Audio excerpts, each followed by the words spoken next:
Inside the Birds is back. What's going on, everybody? It's Geoff Mosher, Adam Caplan. It is our playoff podcast, Inside the Birds, as the Eagles will get ready. The stage is set. The teams are in. We knew the Eagles were in the playoffs even before their loss to the Dallas Cowboys on whatever night they played. I can't even remember anymore. That was a Saturday night game, I think. Either way, Correct. Yes. So the Eagles will play the Tampa Bay Buccaneers, defending Super Bowl champion Tampa Bay Bucks, 1 o'clock Sunday down at Raymond James Stadium in Tampa. This will be the second time this year the Eagles play the Bucks. We remember the first time was part of the other Eagles, the first half Eagles, and they lost that game in a game that was not as close as the score indicated. They lost 28-22. It was pretty ugly at one point. If I go back and remember what the score was, it was 28-7 in the third quarter. So that was some garbage time stuff there at the end. And of course, the game was iced by Antonio Brown catching a pass, and he won't be doing that this time. But so I tried, Adam, real quick. I tried hard, and it's hard with Twitter, to avoid seeing what the line would be once we knew that it was the Bucks, and because I made up one in my head and what I thought it would be. But I couldn't avoid it. I saw an early line, and I'll give it, see if it's the same. I didn't see it, but my personal line would be 8. That's a good one. Mine was going to be 6.5. Okay. Mine was 6.5. I think 8 is what the line was. Is that right? When it opened? I'll check right now to see if it's 8.5 actually. 8.5. Oh, okay. On DraftKings. 8.5 is the number for the Bucks being favored by.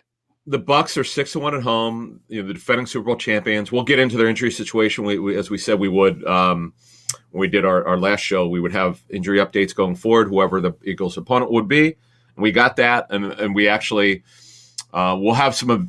We already have tape on some intel on the Bucks. We got it from a very good personnel source who helped us out because this guy.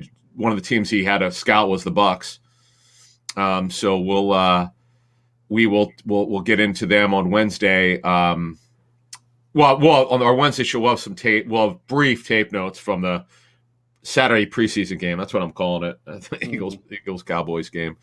But that'll be really more of a look ahead of the Bucks, what they look like. But I'm so glad that the game is Sunday at 1 p.m. Eastern. It could not have worked out any better. You were literally like a little kid. You were so giddy. I was. Look, to let you guys in who listen, when Adam and I were talking about it, we always look for, we probably look at it more from a reporter standpoint, obviously, than a fan standpoint. Plus, we do our pregame show. We like things to be as normal as possible.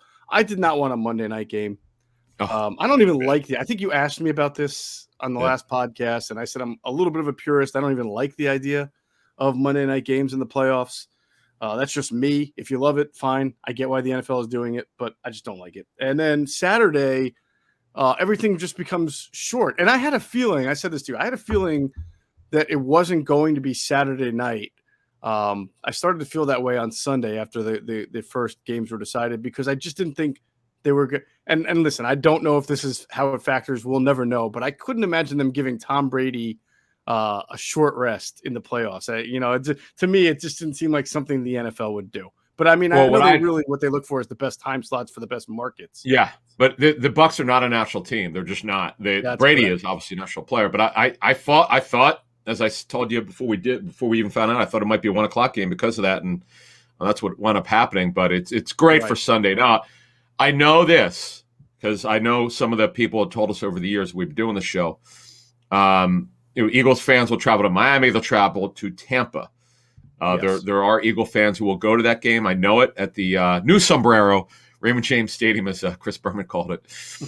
So we'll in a couple minutes here, we'll give you some more opening thoughts here on what we see on the matchups and so forth. But 1 o'clock. Yeah, this is good, and this is great because what we'll have is on Sunday. Now we know what we weren't sure.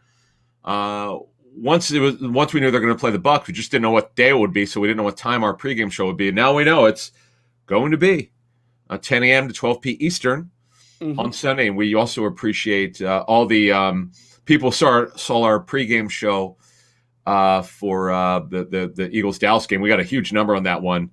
Obviously we did that. Let me see, that game was at 8. We did that game 10 hours early, and people were able to see it as the afternoon progressed.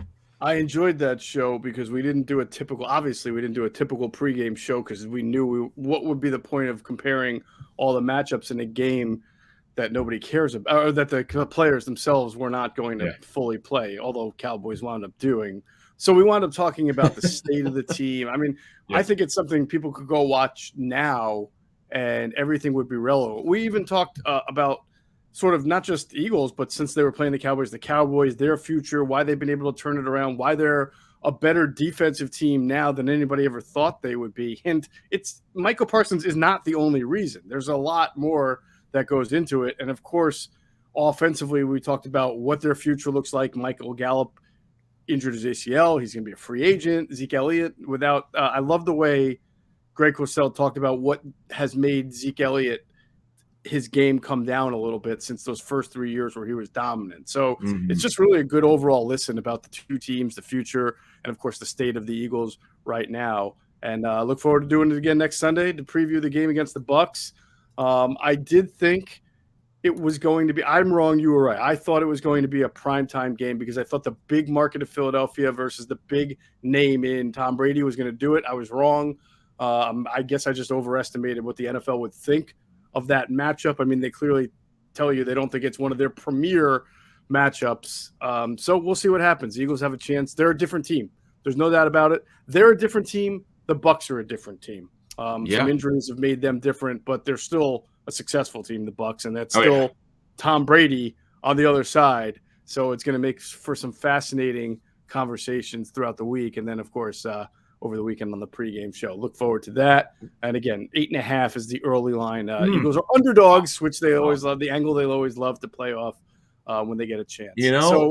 By the way, the Eagles are a heck of a road. I mean, I cannot believe the Eagles were 6-3. I just cannot believe it. 6-3 on the road.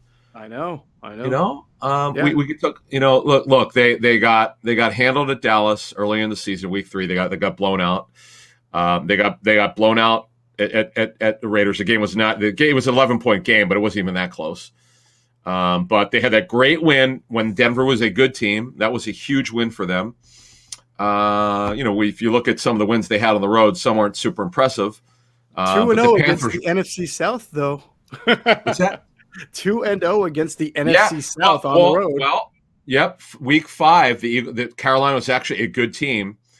They started to fall off after J.C. Horn got hurt earlier, but they actually had a winning record then. But McCaffrey, Carolina fell. That was big. Yeah. But look, they've shown they can win on the road. That's important. I get this is a different deal. As we talked about in our last show, we did a quick post-game show, which was like 15, 17 minutes. And we were talking about this, that, look, this is a different deal now. The Eagles had a great schedule. They took advantage of it, which shows you the maturity of the football team. That's important. But this is a major step up in class for them against the defending world champions. It's going to be tough, but I'm sure they look forward to the challenge. I'm sure they do. And I think a lot of people feel like they're playing with house money. And so whatever happens, happens. By the way, as I check now, there is a line that is bigger than the Eagle Tampa Bay one, and that would be the Chiefs Steelers, which I'm actually stunned by this. Did you see the first Chiefs Steelers game? Not. What's that? Did you see the first Chiefs Steeler game? Yeah, I mean, I try not to let one game influence. But Pittsburgh's so bad. They're really bad. It's hard to watch. They just ugly their way into games. I mean, I'm not saying I think they're going to win, but 13 points, which is what the Chiefs open up as favorites. That's a lot. Here's the one issue. This would go into if you like Pittsburgh. The Chiefs have a bunch of injuries. Tyreek Hill with the heel. He got hurt in pregame warmups and he was limited. Right. They had a couple guys get hurt in the game, and Darrell Williams, who was filling in for Clyde Edwards-Helaire. So this is the thing with these injuries. We'll get to Eagles and Bucs in a second. Their injury issues. We've got some updates, but the healthiest teams are the ones that have the best chance, and that includes COVID, because the Eagles, Nick Sirianni said after the Saturday night game, he was pretty much grilled. He said this is legitimate. These guys weren't feeling well. Not all of them, though, because we know for a fact some of them were asymptomatic. But apparently Nick said that a bunch were not feeling right. Okay, well, let's hope that they're back. I have a strange feeling that sometime around, I don't know, it depends on when you listen to this podcast, maybe Monday noon, morning, maybe 3, sometime in the morning. Yeah.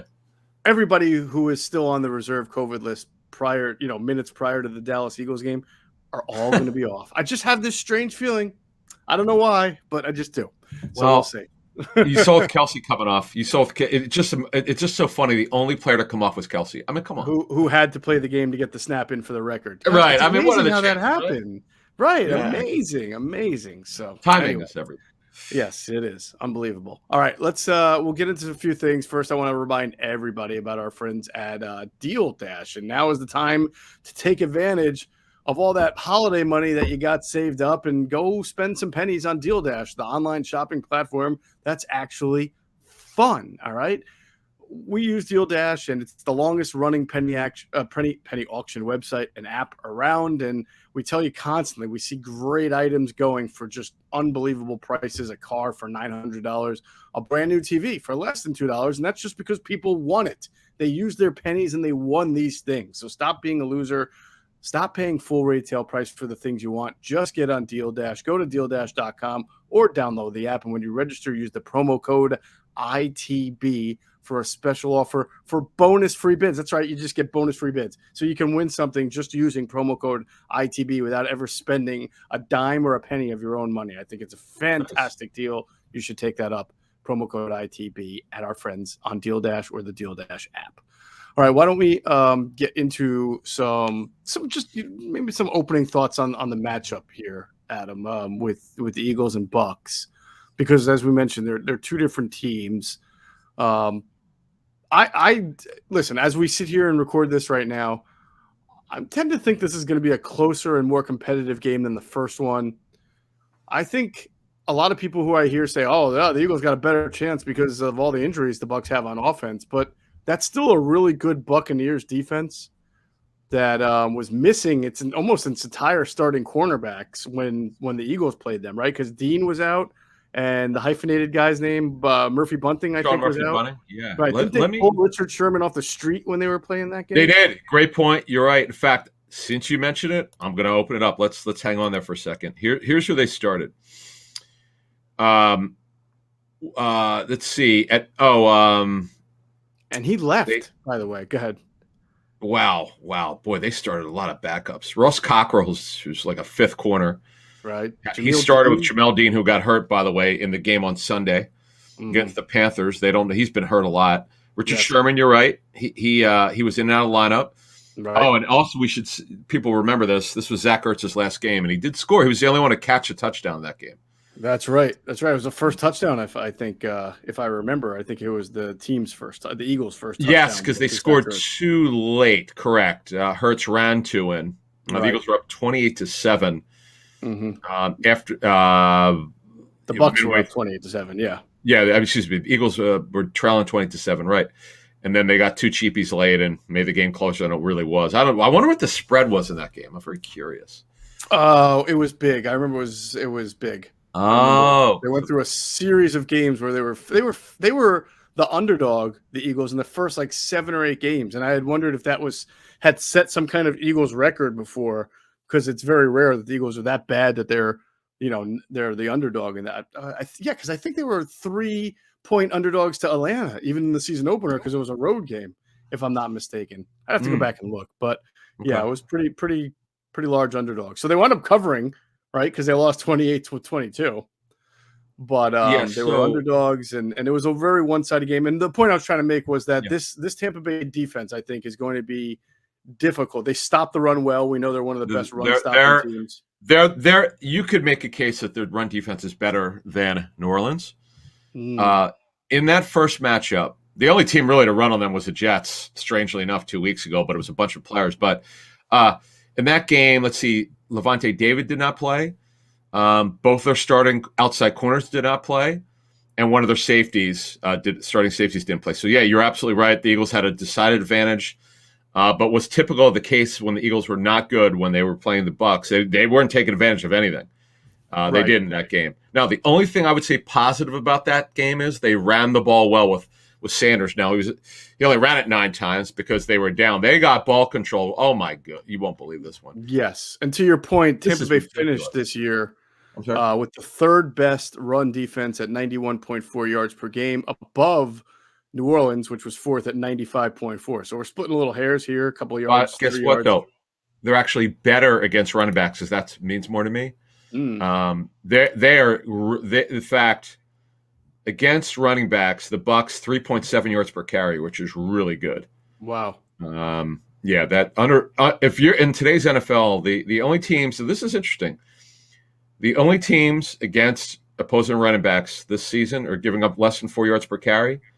Saints, who we mentioned, the Panthers, the Niners, Ravens, Bucks, and Eagles. Eagles against running backs. I'm not worried about quarterbacks. Brady's not moving. He doesn't run. No read option, and he's not catching any passes 20 yards downfield. downfield. Yeah, right. That's right. Like Super Bowl. But Seahawks, Rams, and Titans. So Eagles do a good job against opposing running backs. Now, in this last matchup, Ronald Jones has an ankle injury. He got hurt the previous game. He didn't play against Carolina. Richard Sherman with the Achilles injury did not play. Jason Pierre-Paul, who's got the labrum tear, it's in and out. He sometimes plays, sometimes does not.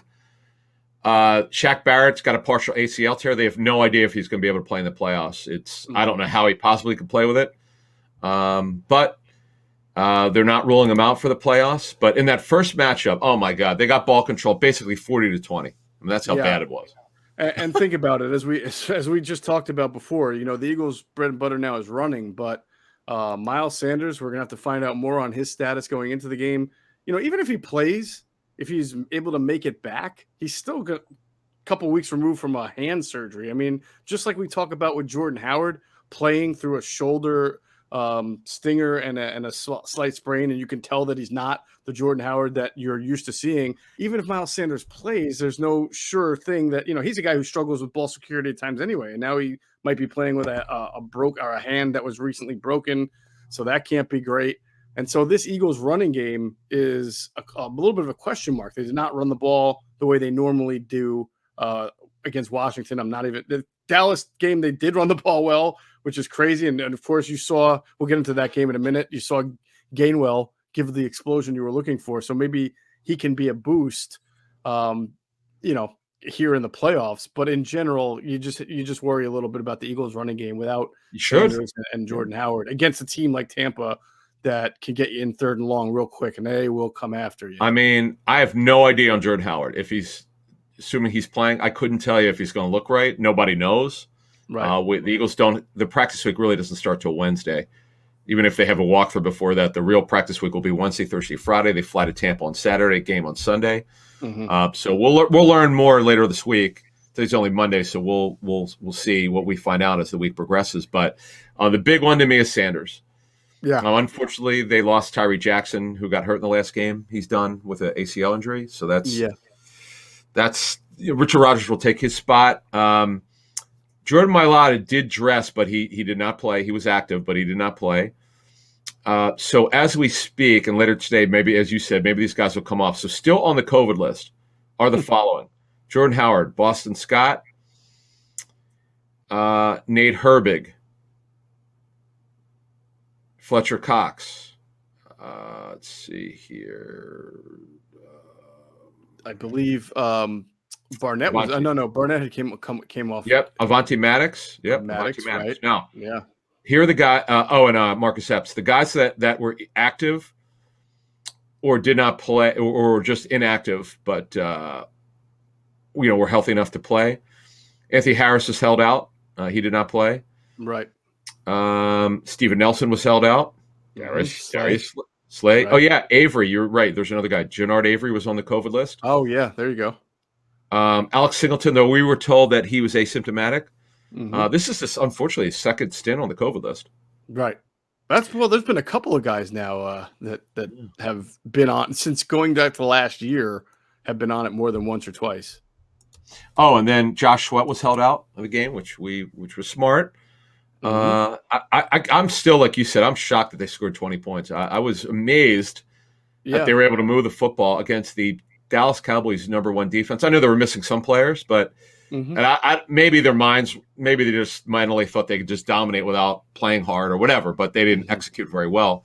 But nevertheless, so they have, we're using logic. Most of these guys will come off the list within the next couple of days, but you definitely, when they're back to practice for good on Wednesday, number A, you want them off the list, and B, you hope they feel well, because I track this stuff for all 32 teams. Mm-hmm. Some players don't feel right when they come back, so you hope that their symptoms are very minor. No doubt about it. All right, we'll move on. I want to get into those injuries again, but first I want to tell people to download the DraftKings Sportsbook app now. Use promo code ITB. You can get 56-1 odds on any NFL team. Just bet $5 and win $280 in free bets if your team wins using the promo code ITB this wild card weekend coming up at DraftKings Sportsbook, an official sports betting partner of the NFL. Got to be 21 or older. Pennsylvania only. New customers only. Restrictions apply in partnership with Meadows Racetrack and Casino. See DraftKings.com/sportsbook for details. Gambling problem? Call 1-800-GAMBLER. And of course, when you put that money down at DraftKings, get the advantage by downloading BetQL. It's the only app you'll need to make smart bets. The best bet computer model scans over 350,000 unique bets a year to give you a best bet recommendation for every game across all major sports. And they give you the reason why you should place the bet.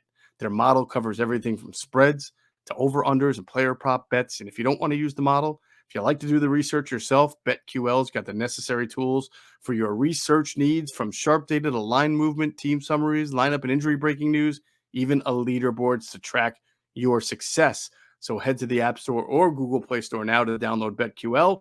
There's also a website you can go to, try.betql.co/ITB. To get started now, just enter the discount code ITB at payment checkout to get 25% off their subscription offerings. Also, take advantage of their sportsbook offers page. If you live in one of the eligible states, you can claim free offers upon signing up at one of the many sportsbooks listed. So don't miss out on the chance to beat your sportsbook this football season, this playoff season, using BetQL. All right. A few thoughts, Adam, just to wrap up Dallas, Philadelphia. I know you've spoken to a couple of people live as well on some things that might have stood out, that are relevant. It does suck that Tyree, I tell you, it sucks that Tyree Jackson, I'm sorry, I asked you a question, but I'm going to interrupt you before you get a chance to start.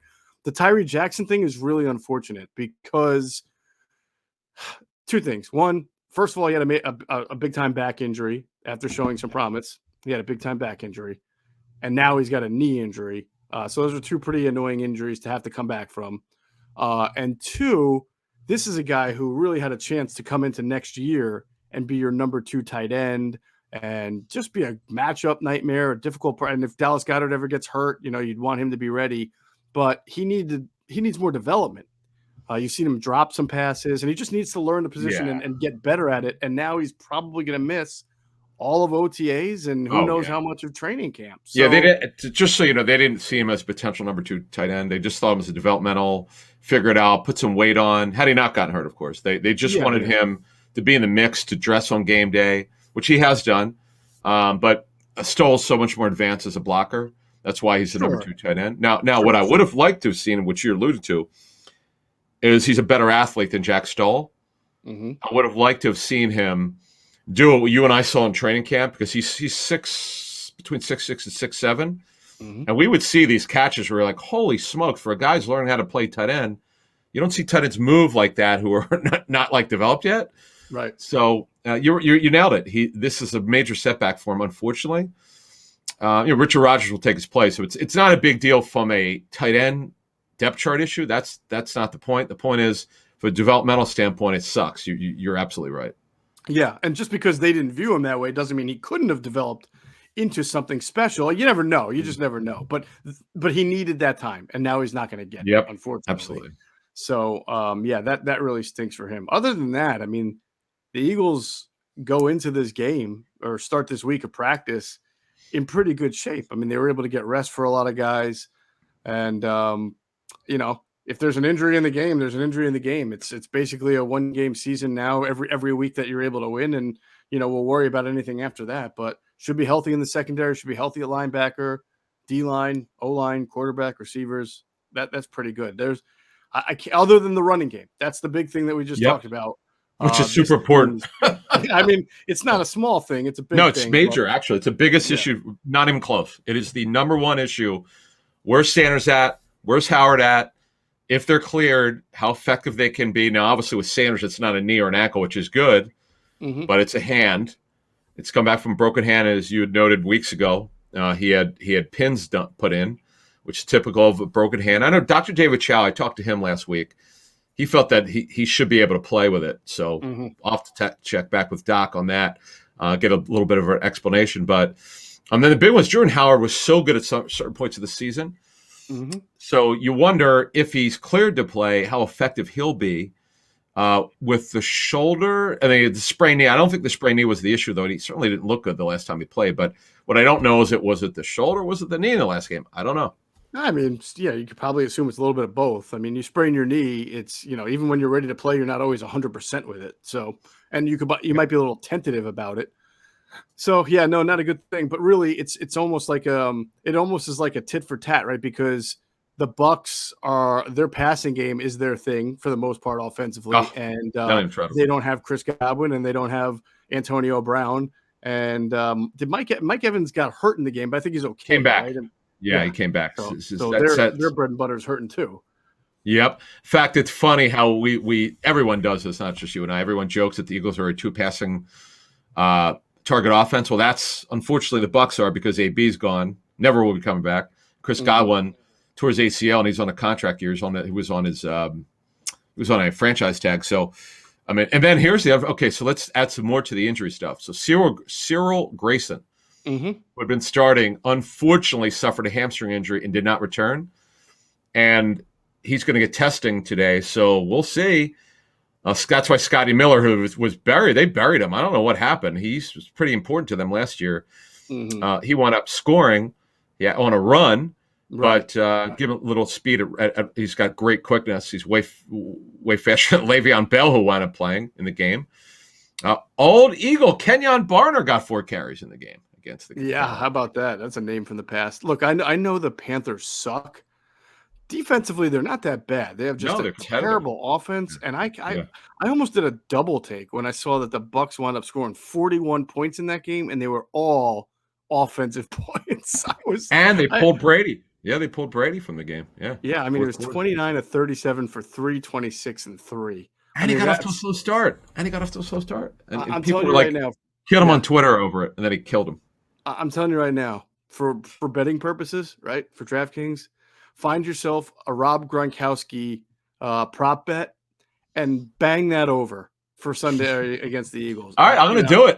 Bang the over, and you know what? I might be tempted to bang the over on Cameron Brate too. I feel like this is going to be Mr. Touchdown, a nickel and dime type of game, and they're just going to be able to just nickel and dime their way up and down the field like they do. I did great in Super Bowl props against the Chiefs. I did really well. I was plus money, and the only things I bet on are props. I like. They're basically fantasy props. So I like. No, that's a good one. Yeah, Gronk was awesome, and he didn't play in that game against the Eagles either, right? Wasn't he out? I think you are correct. Let me just do better. OJ Mayo caught up. OJ Mayo. I'm thinking basketball. OJ Howard. Caught a bunch of passes in that. Killed him in that game. Remember that touchdown catch? Yes. Yeah. So it was a touchdown. It was like a 10-yard pass that he turned into like a deep pass because he just kept breaking tackles. Yeah. Because Eagles couldn't tackle for the first playoff. Linc killed him. Yeah. Yeah. Wow. Yeah, man. Bang that over on tight ends. I'll tell you what. Do we know the early over under in the this game? Yeah, I'll tell you to you right now. What did I say? It was 8.5 as a spread, and over under. I hate when the page reloads. Just as about to 49.5. I would like over in that game, but of course I'm thinking the Eagles could score 20. You think you like the over? Well, I just feel like 21-10 written all over it or something. Yeah, maybe, but I just see the theme of this game is, here are my open thoughts on it. It's similar to what we've talked about for several weeks. What's Gannon going to do? Right. Okay, so you could man it up with Slay versus Evans. That's why you're paying Slay what you're paying him. Mike Evans is not the same player once was. He's still very good. There's no Chris Godwin in the slot, who's maybe the best vertical slot in the league. Mm-hmm. There's no AB, who's the movable chess piece. There is Gronk. He was fantastic against the Panthers on Sunday. Now, you could bracket Gronk. You could hem him in if you can. Some teams try to do that because you're not worrying about the other two pass targets who are gone. We'll see. I mean, you can't just be passive. You just can't do that. We shall see. I shouldn't say 21-10, maybe 21-16, because I do think the Eagles are going to keep this close. But I feel like it's going to be a lower scoring game than a higher scoring game. Yeah, you do. You're opening. Your early feeling this week. Today's Monday. The game is it's like a 21-16 Tampa way. That's as we sit here now. Yeah. This Sunday, you think that it's going to be a 5-point game? Wow, you think the Eagles will cover? Okay, it is a lot of points. 8.5. I do. Okay. I do. No one's going to go on YouTube and say that I'm giving the Eagles the benefit of the doubt, though, since apparently I'm the biggest hater, pessimist. You're a heel, man. Quarterback basher, Howie hater. It's unbelievable. All of a sudden, their venom used to be at me. Now they make fun of me. You pick Washington to win one game, and all of a sudden you're the enemy. I don't get it. I mean, it's crazy. The funny thing is, guess who picked the Cowboys? And I think the other three of our four, actually, Q&A, you and Greg went for the Eagles. Am I wrong about that? Quinn picked the Cowboys. Did he? Okay. Me and Q all picked the Cowboys to win the game, and that means we all finished in a first place tie at, I believe, 10-6. You did pick the Cowboys, or 11-6, 11-6, whatever it was. Yeah, I picked the Cowboys. Remember who I picked for a player of the game? He barely even played. Was Noah Turner, because I thought Wilson was actually going to rest. Noah Brown. Noah Brown. Yeah, I thought Cedric Wilson. I originally was going to pick Cedric Wilson, and damn it, I would have been right. But I was like, you know what? They're probably going to get him out of the game because he's now like a starter. He's like the Gallup. And, of course, I was dumbfounded that they played starters the entire game. So, Cedric Wilson. Yeah, I picked Noah Brown because he's a backup wide receiver. I figured he was going to play. He's also good. Yeah. Snaps, Yeah, Cedric Wilson's good. Yeah. But turn our attention to this game. This is the good thing. It's not, they're not playing Saturday, so it's not a short week for them. They had Sunday off. The coaches were probably, I'm sure they had to work because they had to grade the tape from Saturday. So they've got a little bit of extra time. That's a good thing. We'll see who comes back. The Bucs early word on injuries before we get out of here. So I'll give you what we're dealing with here as we start the week. So Ronald Jones, as I mentioned, with the ankle. Fournette, he is eligible to come back. He served his 3 games on injury reserve with ankle and hamstring injuries. They felt that Gio Bernard, who's only plays on third downs, might come back for this game. Mm-hmm. He had a hip injury, so they'll see. He had missed time earlier this season with MCL sprain, but they will see. JPP's got the rotator cuff. He's not the same player with this thing. He's been dealing with it all season. As I mentioned, Shaq Barrett, I don't see how you play with a partial ACL tear, but they're not ruling him out for the playoffs. Did he play on Sunday? No. Oh, my goodness. Okay, that's interesting. Yeah, so Richard Sherman with the Achilles. It's an older player. This is what you get when you sign an older guy. These guys break down physically. He's been hurt. Hamstring. He got hurt against the Eagles with a hamstring, I think. Yes. And then a calf strain, now the Achilles. So, look, overall, they have some injuries, but you know what? They are the world champs. The big thing for them is they got Vita Vea back, a couple weeks ago or a week or two ago? Yeah, and he signed a mega deal. Yeah, he signed a new deal. He's awesome. He's one of my favorite players to watch in the league. He's a tremendous, tremendous player. Blows up the run. He's incredible at because he's a nose and they play a 34. Right. And he's not your typical. Yes, he's a huge guy, but he moves really well. Right. Yes. Great athlete. Right. Yeah. Exactly. Yep. Yeah. Yep. Kelsey going to have his hands full in pass pro with that guy. Great point. And although Sanders did well in that game, they barely had the ball. They just couldn't run in that the first matchup enough because they didn't have the ball because the defense was so bad and non-competitive, giving Brady the pass targets so much room. And that to me again is the matchup. Mm-hmm. What are you going to do to make Brady at least hold on the ball a little bit? You're not going to fool him.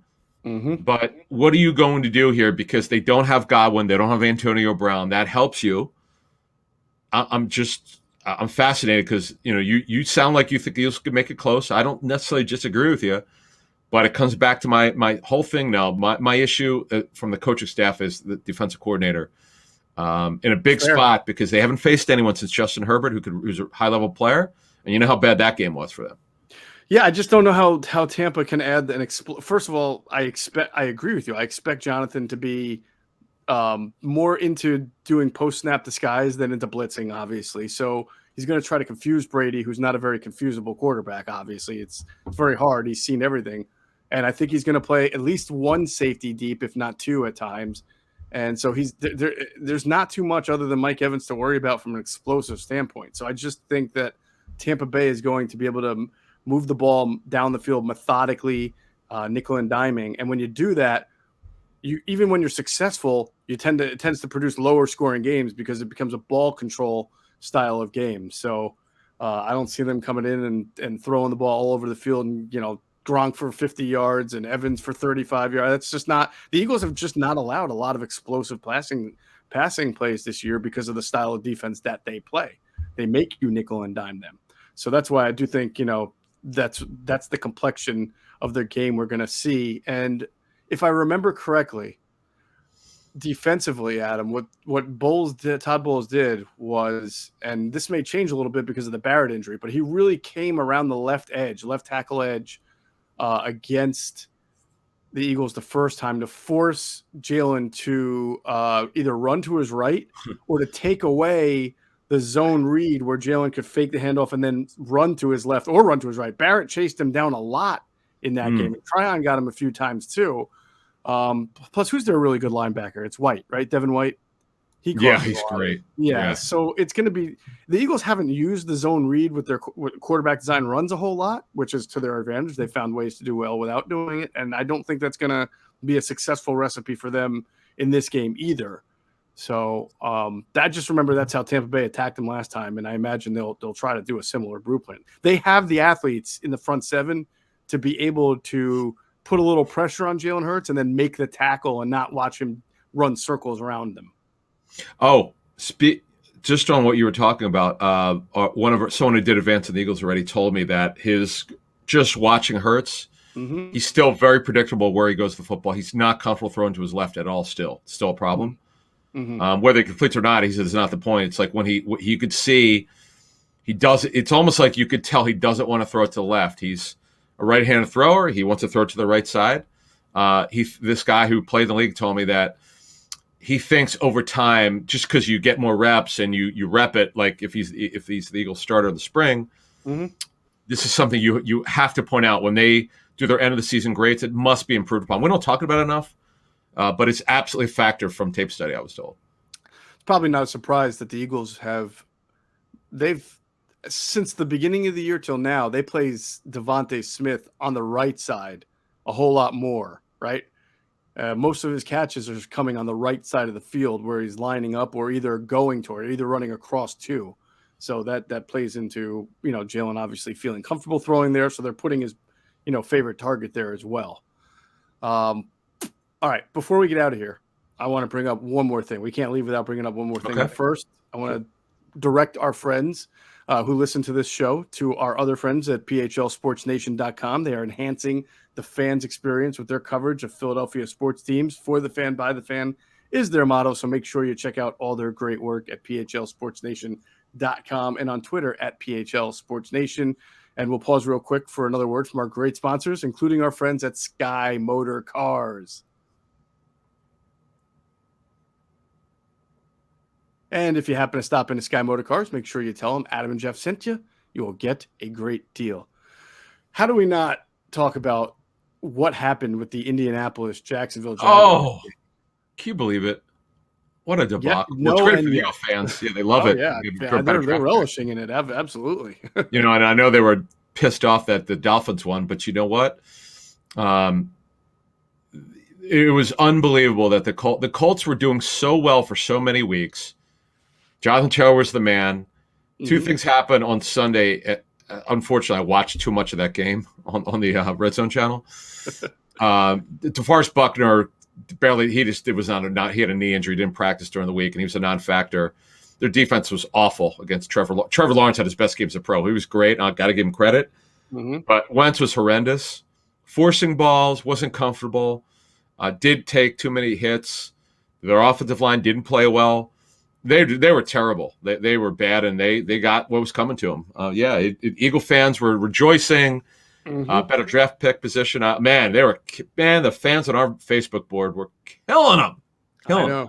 You could have convinced me going into the weekend that the Colts could lose that game because for whatever reason they seem to lose to Jacksonville once a year. You could not have convinced me 6 years they were going to lose by 15 points though, and just be outclassed from the. I know it was really a 23-point game. To be honest with you, unbelievable. That was unbelievable. Carson was terrible. I thought I saw because I didn't see the game, but Jonathan Taylor. Did he not pick up a touchdown, like a 4th and 1 at the goal or something like that? He was stopped? He was stonewalled. That was the game to me. That was when they were getting some momentum, and he got stopped. God. They did. It's amazing. They're going to have a new head coach.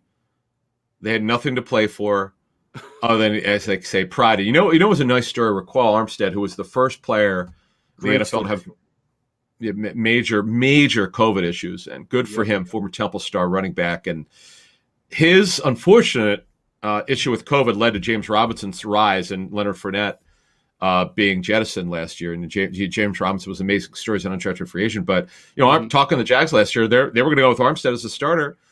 And then he's not available. He was one of the first players very early with COVID. And he went, was with the Giants, and it took him a long time to come back. But he had a really good game Sunday. And what a win. I mean, it was hard to believe. Poor Frank Reich. He got a contract extension, I believe, over the last year. But man, that's rough. That was a bad loss. Let me ask you something. The Colts, because all of the dead money went to the Eagles, right? I bet you the Colts can probably make a decision on Carson Wentz's contract without inquiring any dead money by a certain date, right? Isn't that usually how it works? I'm fairly little. Go ahead. Yeah, well, I know this. There's a bunch of fully guaranteed money in his base salary, so it's highly unlikely they're going to. First of all, they get a first-round pick for him. They're not going to. It wasn't like it was bad all year. Greg Cosell told us that, despite the public narrative, he actually played fairly well up to recently.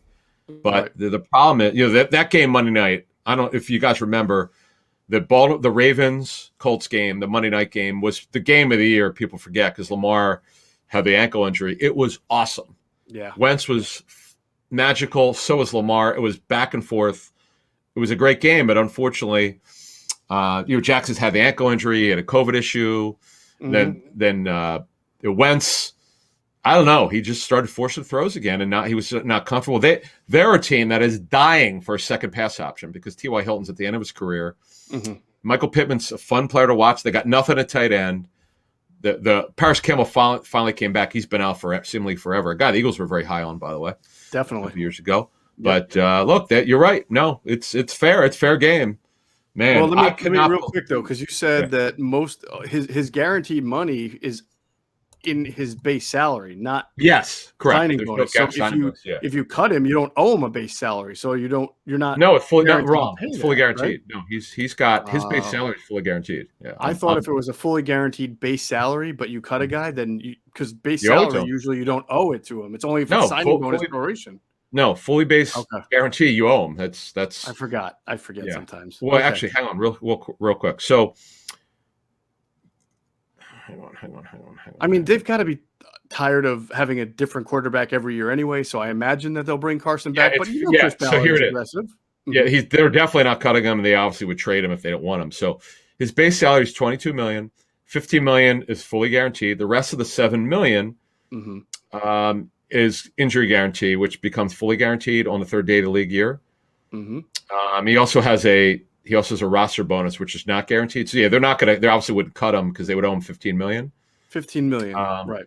Yeah, it's too much to walk with. I know teams that have taken bigger hits. I'm just saying. I know, but the thing was, it was more that was just bonus proration, as you were talking about, right?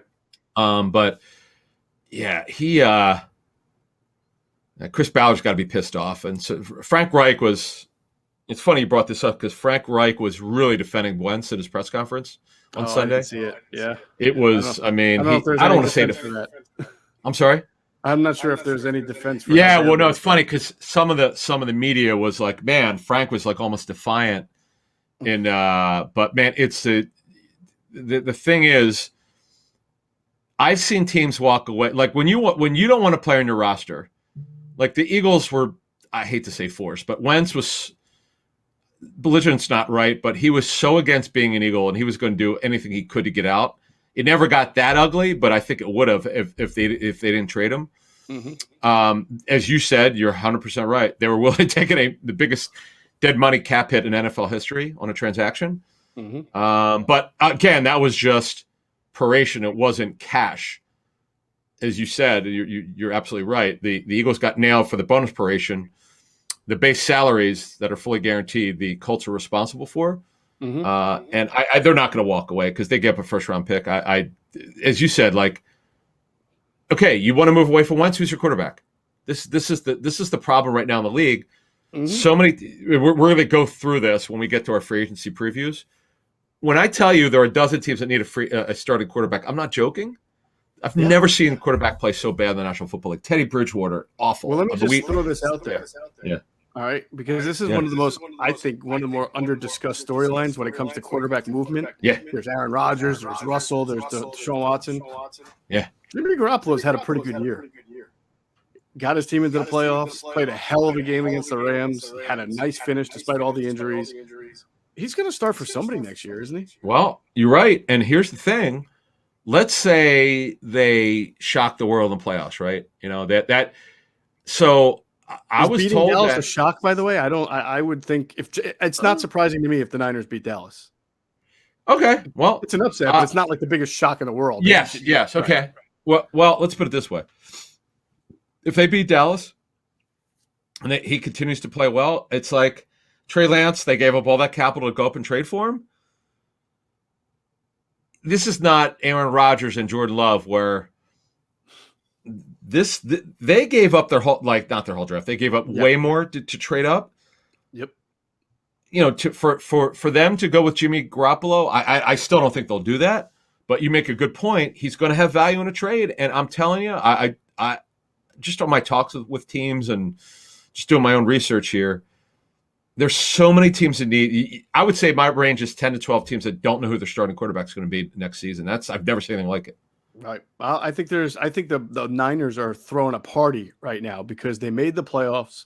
Garoppolo's playing well. They know they've got Trey Lance, and that's just all they're doing is increasing Garoppolo's. I love Lance. interest. Watching him play. If you put Garoppolo though on this year's Saints or this year's Broncos, I bet you those teams are a lot better than they are right now. Broncos would get best. Guess what? Broncos are 11-win team with a quarterback. Exactly. I agree with you. Bridgewater is horrendous. Yep. Nice guy. Great story to overcome that horrific knee injury. But I mean, it's just a guy that you can't win in this league without a quarterback. Nope. So I think the Garoppolo market is going to be very interesting this offseason. It's a good point. As you just mentioned, all these teams that need quarterbacks. Yep. I'm going to look into it. Yep, for sure. All right. That's good stuff. Our next podcast, Wednesday morning, as always, we'll have some, I don't know, will we have some film review of the Dallas game, or are we just going to be totally on to it? Yeah, because there's some guys who played, and we want to do that. Jack Anderson. That offensive line, that backup, how do they do this? Third string, fourth string O-line.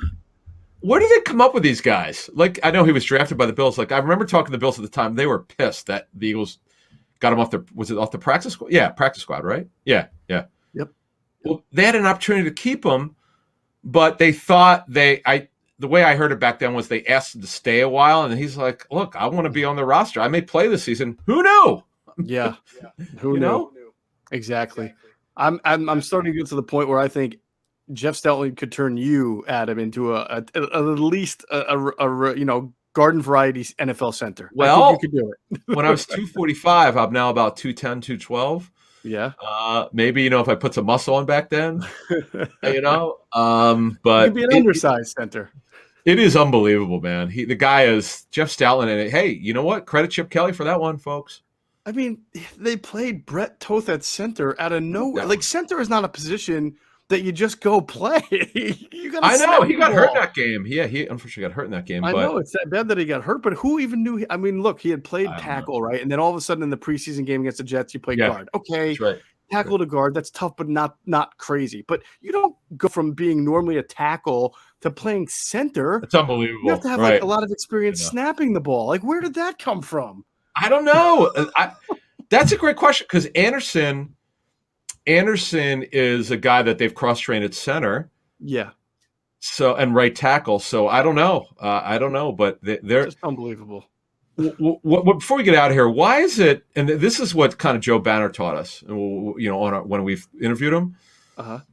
When you're strong on the lines, even if you're not great at quarterback, but when you're really good on both lines, why don't other teams do that? I've been at other teams. Some teams do it, but like the Bengals, who have been a fun team this year, they're still bad on the offensive line.